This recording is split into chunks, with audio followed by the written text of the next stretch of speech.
अभिजीत वंजारी भाई जो है हमारे, वो लेजिस्लेटिव असेंबली के काउंसिल के मेंबर भी है और बहुत सारे पहचान है अभिजीत भाई की। लेकिन हम शॉर्ट में लेते हुए ज़्यादा से ज़्यादा बात करना चाहेंगे अभिजीत भाई से। अभिजीत भाई, आपका बहुत बहुत हार्दिक स्वागत है हमारे यूट्यूब मंच इनकलाब समाचार पे। धन्यवाद, नमस्कार जी। अभिजीत भाई, जो इस वक्त में चुनाव का माहौल है नागपुर को लेकर के विकास ठाकरे और नितिन गडकरी जी के बीच में, तो आप इस चुनाव में वैसे एक कर्मठ नेता भी है कांग्रेस के और कर्मठ कार्यकर्ता भी रहे हैं। जवानी से ही आप, अपने कम उम्र से ही आप है तो कांग्रेस के साथ जुड़े रहे और सियासत की बारीकियां समझते। तो क्या हालात है इस वक्त में? जैसा मेरा ग्रेजुएट कॉन्स्टिट्यूंसी का चुनाव हुआ कि महाराष्ट्र की निर्मित के बाद में या 58 साल के बाद में पहली बार मेरे रूप में कांग्रेस का कैंडिडेट चुन के आया जी, तो जो करिश्मा उस वक्त हुआ था उसी टाइप का करिश्मा नागपुर लोकसभा में अगर हो गया तो किसी ने आश्चर्य नहीं करना चाहिए। इस टाइप की परिस्थिति निर्माण हो गई है। अच्छा। एक तो उसमें दो चीज़ें हैं। एक तो पूरे देश में मोदी जी ने जो जो आश्वासन दिए थे उसके प्रति लोगों की बहुत बड़ी नाराज़गी है, क्योंकि मैं 6 जिले का आमदार होने के नाते मैं चंद्रपुर भी गया हूँ, गढ़चिरौली गया हूँ, भंडारा गोंदिया गया हूँ, वर्धा भी जाके आया हूँ, नागपुर में भी ग्रामीण में घुमा हूँ मैं। तो वो जो करंट है लोगों को, जो भाजपा के प्रति उनकी जो निराशा है वो समझ में आती। इसलिए उत्साह के साथ में जहाँ पे भी कांग्रेस की रैली होती है, जहाँ पे भी कांग्रेस की सभा होती है, कांग्रेस का कैंडिडेट आता है तो लोग खुद होके उसको रिस्पॉन्ड कर रहे हैं। क्योंकि मैं भी करीब करीब, अभी मुझे भी 25 साल हो गए, 99 के मेरे पिताजी के चुनाव से मैं ये सब चुनाव संचालित करते आ रहा हूँ या बहुत नज़दीक से देख रहा हूँ। खुद मैं 2 बार विधानसभा लड़ चुका हूँ। इसलिए पिछले 20 साल का जो नागपुर का जो मैं एक वो देख रहा हूँ, टेस्ट देख रहा हूँ लोगों का, तो उससे समझ में आ रहा है कि 2014 के और 2019 के चुनाव में और 2024 के चुनाव में बिल्कुल फ़र्क है। ये मैं आपको बता रहा हूँ।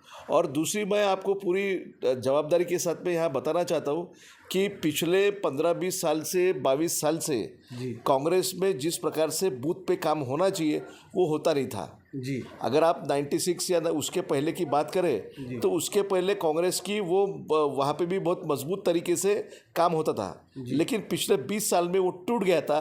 इस बार वापस से वो दिखाई दे रहा है। हमारे जितने भी कार्यकर्ता हैं वो बूथ लेवल पे घूम रहे हैं, जो थोड़ा सा सरप्राइज करने वाली एक चीज़ें हैं, क्योंकि कांग्रेस को ऐसा लोग समझते हैं बीजेपी की तुलना में कि ये डिसिप्लिन पार्टी नहीं है या ये बहुत ऐसा ऑर्गेनाइज्ड काम नहीं करते वगैरह वगैरह वगैरह। लेकिन इस बार जो ऑर्गेनाइज तरीके से, यानी मैं जैसे पूरब नागपुर की मैं जवाबदारी मैंने ले रखी है, तो पूरब नागपुर के मैंने 1 तारीख को 12 दिन पहले हमने बूथ बांट दिए।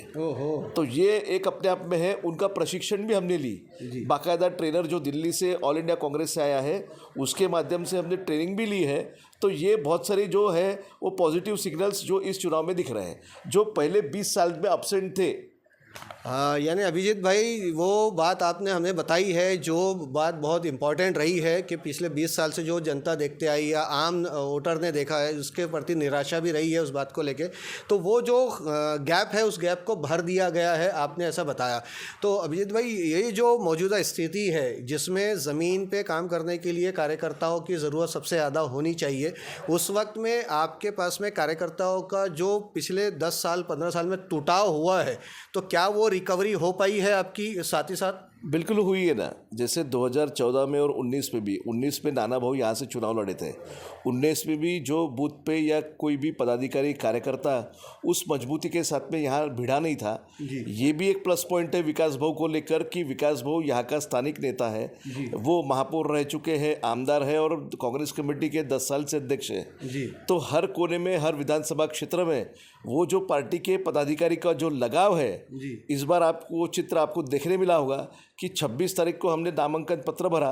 उस समय भी, उस दिन भी इस शहर का हर नेता वहाँ मौजूद था, चाहे फिर वो चतुर्वेदी साहब हो, मुत्तेवार साहब हो, अनीस अहमद जी हो, डॉक्टर नितिन राउत साहब हो, नाना भाऊ खुद थे, फिर आपका मैं था, फिर हर जो व्यक्ति, प्रफुल्ल गुर्दे था।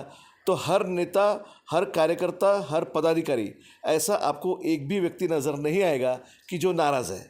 नहीं तो दूसरी ये भी एक बाजू थी कि 14 में या 19 में या उसके पहले करीब करीब 20 साल में हम लोग देखते आ रहे कि कोई भी एक कैंडिडेट खड़ा हो गया तो दूसरे गुट के लोग नाराज़ होते थे, फिर उनको दिल जमाई करो, उनसे बात करो, उनको मनाओ। ये जो चक्कर था वो ख़त्म हो गया है।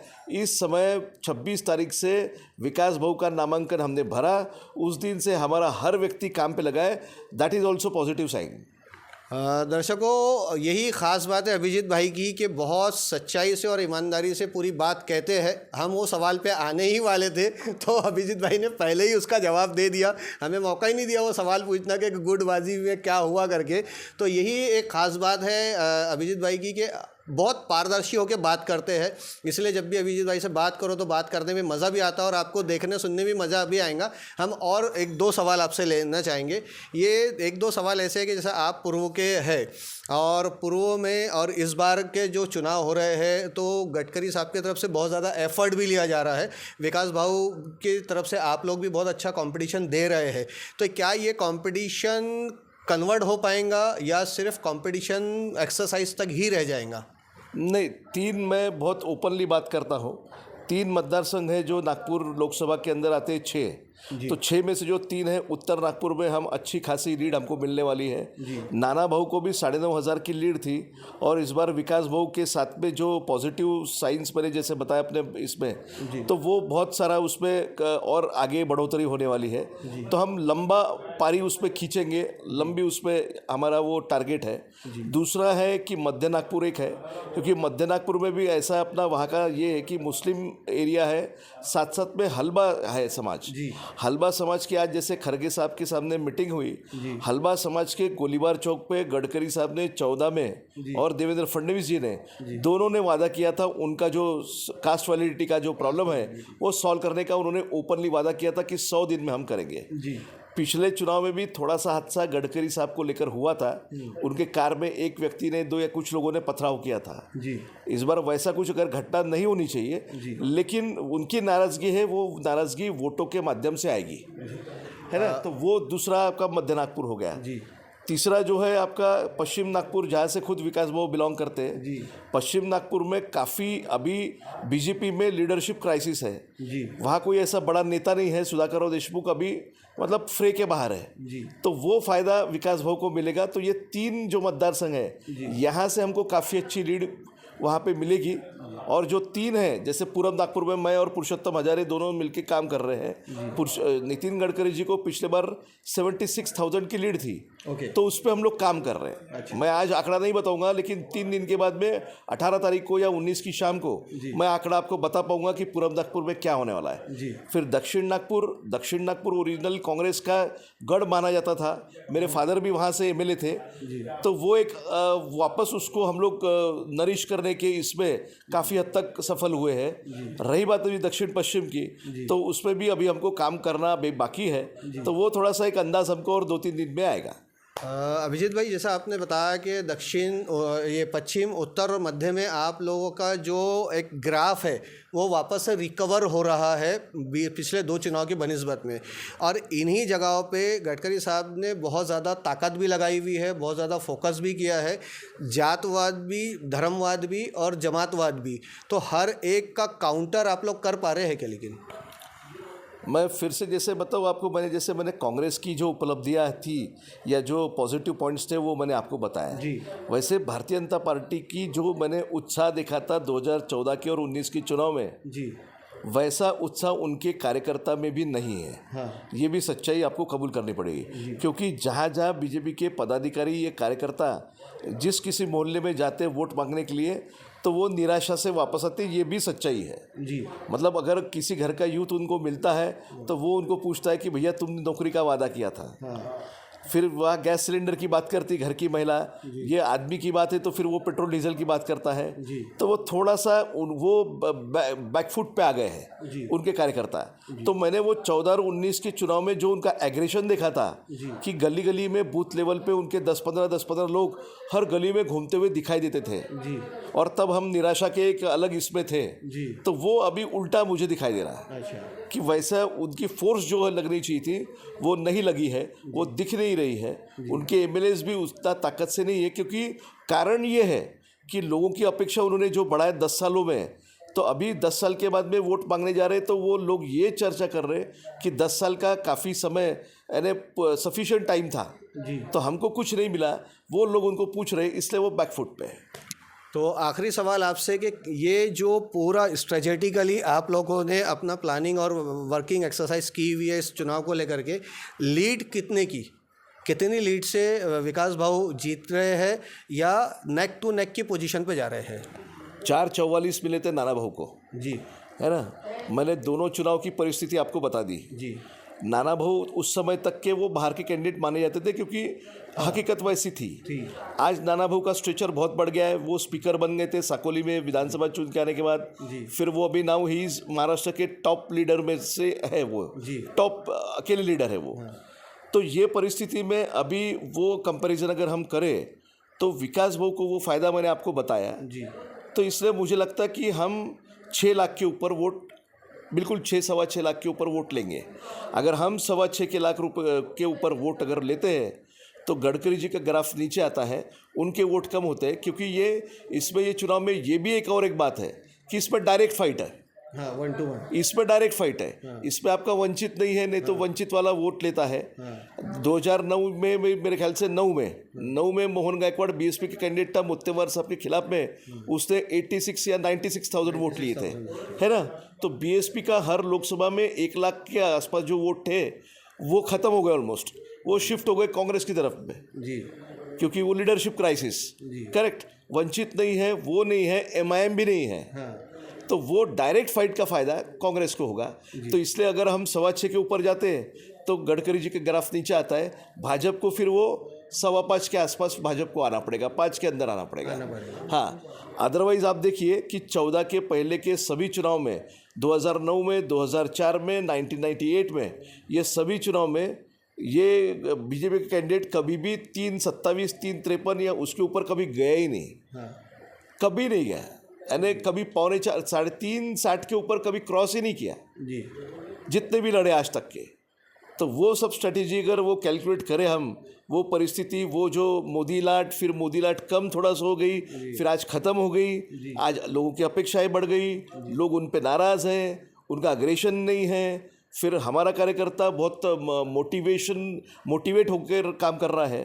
तो ये सब फैक्टर्स जो है वो हमारे जुड़ के आ रहे, इसलिए हम जाएंगे 6.25, 6.5 के ऊपर और वो नीचे आएंगे 5.5 के नीचे। तो इस चुनाव में तो वोटर बढ़ा भी है ना, नया वोटर जुड़ा भी है, तो परसेंटेज कम भी हुए हैं, अगर बड़ा भी है तो कम भी हुए हैं। 21,84,000 वोटर टोटल, 21,84,000 वोटर टोटल जी। और लगभग उतने ही बूथ है, मतलब 2200 बूथ है, अपन राउंड फिगर की बात करते हैं जी। तो अगर ये बड़े भी है तो कम भी हुए हैं, क्योंकि हमने जितना वर्किंग किया है इस बार मतपत्रिका के ऊपर, मतदान का इसके ऊपर, तो वो पहले हम करते भी नहीं थे। लेकिन अभी हमने, हमारे कार्यकर्ता बाकायदा कौन कौन उसमें मृत हो गए हैं, कौन ट्रांसफ़र हो गए, परमानेंट ट्रांसफ़र हो गए, ये सब बातें पूरी उसमें हमने वर्किंग की है। तो इसलिए वो जो मतदार यादी पर जो काम करना होता है उसके हिसाब से जो है वो चुनाव हमारे कंट्रोल में है, ऐसा मुझे लगता है। यानी इस बार आपने वो पन्ना कार्यकर्ता, पन्ना प्रमुख वाला जो स्ट्रेटजी है उसको अपनाया हुआ है नागपुर के लिए, तो उसके वजह से आपके पास में इस वक्त में पूरा फिगर आउट, प्लान आउट और पूरा पिक्चर क्लियर हो चुका है। लेकिन एक और फैक्टर अभी सामने आने वाला है, 17 तारीख को रामनवमी का दिन है और जिसमें बीजेपी बहुत एक्सपर्ट है सेंटिमेंट्स के ज़रिए से पॉलिटिकली मोटिवेट करने में और पॉलिटिकली हाईजैक करने में। तो उस वक्त के दिन के लिए आपका क्या काउंटर प्लानिंग है? नहीं, हम लोग भी रामनवमी मनाने वाले हैं, उसमें कोई दिक्कत नहीं। रामनवमी आप बिल्कुल मनाएंगे, लेकिन जिसमें बीजेपी का एक्सपर्टाइजेशन है कि धर्म के नाम पे वो एकदम से माइंड हाईजैक कर लेती है, तो आप उसको कैसे रोक पाएंगे? नहीं, ये चुनाव में मुझे ऐसा लगता है कि वो मुद्दा नहीं आएगा, क्योंकि जिस हिसाब से इन्होंने राम मंदिर के उद्घाटन का प्लान किया था, लोगों को या भाजपा के कार्यकर्ताओं को ये लगा था कि ये फीवर काफ़ी दिनों तक रहेगा, काफ़ी महीने तक रहेगा और लोकसभा के चुनाव में उसका असर रहेगा। लेकिन फॉर्चुनेटली, अनफॉर्चुनेटली या किसी भी कारण से आप समझो कि 2-3 दिन के बाद में ही वो पूरा फीवर उतर गया। जी 2 दिन के बाद ही फीवर उतर गया, अरे दूसरे दिन वो शाम को कुछ नहीं था अपने शहर में या देश में। तो ये कैसा है कि लोग अभी समझ गए हैं कि इनकी पैतरेबाजी क्या है, इसलिए लोग उन पर विश्वास नहीं करेंगे। वो रामनवमी का इवेंट अपनी जगह है, धर्म अपनी जगह है, श्रद्धा अपनी जगह है, लेकिन इस बार चुनाव जो है वो मतदाता बिल्कुल वो सजग होके वो व्यवस्थित रूप से वो वोटिंग करने वाला है पूरी शिद्दत के साथ में, कि 10 साल का उसका अनुभव जो है उसी आधार पर वो करने वाला है। तो अभिजीत भाई बहुत बहुत शुक्रिया आपका, आपने हमें समय दिया और इतनी साफ़ सुथरे तरीके से आपने हमारे दर्शकों को वो सब चीज़ बताई जो जानना बहुत ज़रूरी है, जो लोगों तक इन्फॉर्मेशन पहुंच नहीं रही थी। तो दर्शकों हम अभिजीत भाई के साथ में बात कर रहे थे नागपुर के चुनाव को लेकर के, और जो बातें अभिजीत भाई ने आपको बताई है इसको आप भी सुने समझे और इसके हिसाब से अपनी मतगणना के दिन में अपनी जिम्मेदारी निभाए। और अपनी जिम्मेदारी निभाने के लिए हमारी जो इनकलाब समाचार के प्लेटफॉर्म से हर वीडियो में अपील है कि ज़्यादा से ज़्यादा वोट करें, ज़्यादा से ज़्यादा वोट परसेंटेज बढ़ाए, छुट्टी का दिन मान के पिकनिक पे ना जाए, अगर किसी भी काम में जाना हो तो पहले वोट करें, वोट करने के बाद जाए। स्पेशली हम मुस्लिम समाज से भी दरख्वास्त करते हैं कि जुमे का दिन है, जुमे के दिन का ध्यान रखते हुए सुबह से ही वोटिंग करना शुरू कर दें, ताकि आप ज़्यादा से ज़्यादा वोट जो है नमाज से पहले कर पाए और नमाज के बाद का वक्त मानकर रुके ना, क्योंकि वो वक्त रहेगा कम। दर्शकों आपसे अपील है कि इनकलाब समाचार के इस यूट्यूब मंच को सब्सक्राइब करें, घंटी वाला बटन याद से दबाएं, ताकि जब भी हम कोई नया वीडियो अपलोड करें तो सीधे आपको देखने मिले।